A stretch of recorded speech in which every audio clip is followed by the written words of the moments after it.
G'day YouTube, just a quick video of a new toy I got today, electric drywall sander. I do a lot of gyprop repairs and I'm always getting a lot of plaster dust in my lungs, and this is one way to reduce the dust, not only for me and my own health but for the customer as well.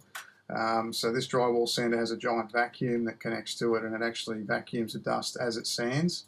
It has a swivel thing on the head so you can use it all funny angles, and it's got an extension pole as well. This particular house actually had a fire in the oven, and the tenants didn't know about it. They nearly slept through it, and the house nearly burnt down, so that's why it's all black. The blackness on the walls, that's actually after it's been cleaned, so this place was actually like black as night before we came there. But I'll explain that in another video. This is just a video about my sander. So there's the vacuum, and that's the drywall sander attachment. You can see it's got like a swivel head. It's basically just an orbital sander with a vacuum attached to the orbital disc that just vacuums up any dust. And this is the wall I'll be doing. I just did that little bit there. You can see there it's basically come up perfect.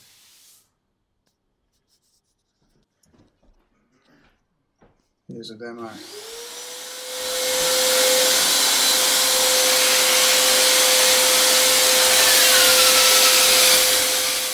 As with any sanding of tape joins, anything like that, you're always best to do the edges first and then sand over the whole thing last.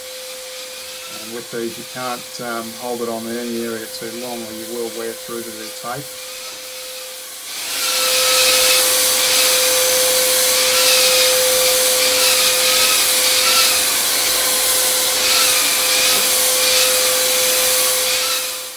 This particular sander's got 6 speed settings, and I'm just running it on 6 is fast, 1 is slow. I'm just running it on 2, as I don't want to go too far through the plaster to the tape.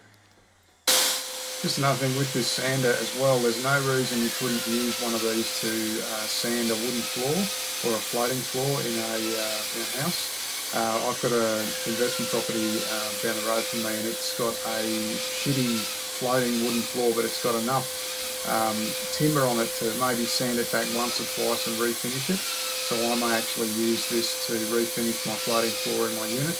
But there's no reason you couldn't do a solid timber floor with just using a very rough disc and then working down to a finer disc, and then of course using epoxy to finish the floor. It's basically the same concept as a floor sander. It's a little bit smaller, so it might take you a little bit longer, but it would work perfectly.